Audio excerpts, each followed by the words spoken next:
China ಸಖ್ಯ ಬಯಸಿದ್ದ ಮಾಲ್ಡೀವ್ಸ್ಗೆ ಭಾರಿ ಹೊಡೆತ. ಮೋದಿಗೆ ಲೇವಡಿ ಮಾಡಿ ಮಾತನಾಡಿದ್ದ ಎಫೆಕ್ಟ್ ಮಾಲ್ಡೀವ್ಸ್ಗೆ ಶಾಕ್. ಮಾಲ್ಡೀವ್ಸ್ ಟ್ರಿಪ್ ಕ್ಯಾನ್ಸಲ್ ಮಾಡಿದ ಭಾರತೀಯರು 10,000ಕ್ಕೂ ಹೆಚ್ಚು ಭಾರತೀಯರು ಬುಕಿಂಗ್ ಅನ್ನು ಕ್ಯಾನ್ಸಲ್ ಮಾಡಿದ್ದಾರೆ. ಪ್ರಧಾನಿ ಮೋದಿಗೆ ಲೇವಡಿ ಮಾಡಿದ ಎಫೆಕ್ಟ್ನಿಂದಾಗಿ ಮಾಲ್ಡೀವ್ಸ್ಗೆ ಶಾಕಿಂಗ್. ಇದು ಮಾಲ್ಡೀವ್ಸ್ ಟ್ರಿಪ್ ಅನ್ನು ಕ್ಯಾನ್ಸಲ್ ಮಾಡಿದ್ದಾರೆ ಭಾರತೀಯರು. ಪ್ರಧಾನಿ ಮೋದಿ ಅವರಿಗೆ ನೀವು ಅವಮಾನ ಮಾಡಿದ್ರಲ್ಲ ಅನ್ನೋ ಕಾರಣಕ್ಕಾಗಿ 10,000ಕ್ಕೂ ಹೆಚ್ಚು ಭಾರತೀಯರು ಬುಕಿಂಗ್ ಅನ್ನು ಕ್ಯಾನ್ಸಲ್ ಮಾಡಿದ್ದಾರೆ. ಹೋಟೆಲ್ ಬುಕಿಂಗ್ಸ್, ಫ್ಲೈಟ್ ಟಿಕೆಟ್ ಎಲ್ಲವೂ ಕೂಡ ಕ್ಯಾನ್ಸಲ್. ಪ್ರವಾಸೋದ್ಯಮವನ್ನೇ ನೆಚ್ಚಿಕೊಂಡು ನಂಬಿಕೊಂಡು ಮಾಲ್ಡೀವ್ಸ್ ಇದೆ. ಭಾರತೀಯರ ಟ್ರಿಪ್ ಕ್ಯಾನ್ಸಲ್ನಿಂದಾಗಿ ಮಾಲ್ಡೀವ್ಸ್ಗೆ ಅತಿ ದೊಡ್ಡ ಶಾಕ್ ಎದುರಾಗಿದೆ. ಚೀನಾ ಸಖ್ಯವನ್ನ ಮಾಲ್ಡೀವ್ಸ್ ಬಯಸಿತ್ತು. ಈ ಮಾಲ್ಡೀವ್ಸ್ಗೆ ಈಗ ಭಾರತ ಶಾಕ್ ಕೊಟ್ಟಿದೆ.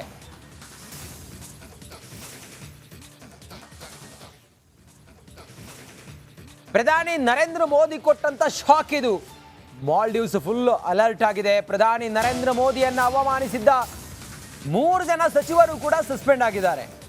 ಮೋದಿಯ ಲಕ್ಷದ್ವೀಪ ಟೂರಿಸಂ ಕರೆಗೆ ಪತರುಗುಟ್ಟಿದ ಮಾಲ್ಡೀವ್ಸ್. ಬಹುತೇಕ ಭಾರತೀಯ ಪ್ರವಾಸಿಗರ ಆದಾಯವನ್ನೇ ನಂಬಿಕೊಂಡಿರುವಂತ ಮಾಲ್ಡೀವ್ಸ್. ಕಳೆದ ವರ್ಷ 17 ಲಕ್ಷಕ್ಕೂ ಹೆಚ್ಚು ಭಾರತೀಯ ಪ್ರವಾಸಿಗರು ಮಾಲ್ಡೀವ್ಸ್ಗೆ ಭೇಟಿ ಕೊಟ್ಟಿದ್ರು.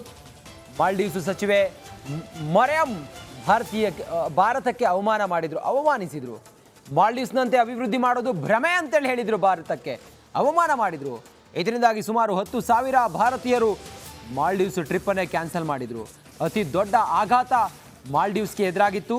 ಇದು ಉಭಯ ದೇಶಗಳ ಮಧ್ಯೆ ಸಾಕಷ್ಟು ಚರ್ಚೆಗೂ ಕೂಡ ಕಾರಣ ಆಗಿತ್ತು.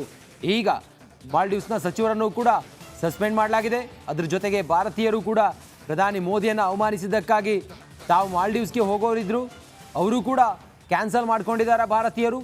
ಹೋಟೆಲ್ ಬುಕ್ಕಿಂಗ್ಸ್, ಫ್ಲೈಟ್ ಟಿಕೆಟ್ ಇದೆಲ್ಲವೂ ಕೂಡ ಕ್ಯಾನ್ಸಲ್ ಆಗಿದೆ. ಇದರಿಂದ ಎಚ್ಚೆತ್ತುಕೊಂಡಿರುವಂಥ ಮಾಲ್ಡೀವ್ಸ್ 3 ಜನ ಸಚಿವರನ್ನು ಸಸ್ಪೆಂಡ್ ಮಾಡಿದೆ. ಆ ಮೂಲಕ ಶಾಕಿಂಗ್ ಇದು ಮಾಲ್ಡೀವ್ಸ್ಗೆ. ಭಾರತೀಯರನ್ನು ಕೆಣಕಿದ್ರೆ ಏನಾಗುತ್ತೆ ಅನ್ನೋದಕ್ಕೆ ಅತಿ ದೊಡ್ಡ ಉದಾಹರಣೆ ಇದು. ಉಭಯ ದೇಶಗಳ ನಡುವಿನ ಈ ಒಂದು ಬೆಳವಣಿಗೆ ಏನಿದೆಯಲ್ಲ, ಇದು ಮಾಲ್ಡೀವ್ಸ್ಗೆ ಈಗ ಒಂದು ರೀತಿಯಲ್ಲಿ ಮುನ್ನೆಚ್ಚರಿಕೆ. ಇದು ನೋಡಿ, ಸಸ್ಪೆಂಡ್ ಆಗಿರುವಂಥ ಸಚಿವರ ಫೋಟೋವನ್ನು ಕೂಡ ನೀವು ಗಮನಿಸ್ತಾ ಇದ್ದೀರಾ. ಭಾರತ ಮಾಲ್ಡೀವ್ಸ್ನಷ್ಟು ಅಭಿವೃದ್ಧಿ ಆಗೋದು, ಡೆವಲಪ್ಮೆಂಟ್ ಆಗೋದು ಭ್ರಮೆ ಅಂತೇಳಿ ಹೇಳಿದಂಥ ಸಚಿವರುಗಳು ಸಸ್ಪೆಂಡ್ ಆಗಿದ್ದಾರೆ. ಭಾರತವನ್ನು ಕೆಣಕಿದ್ದಕ್ಕಾಗಿ ಭಾರತೀಯರು ಉತ್ತರ ಕೊಟ್ಟಿದ್ದಾರೆ.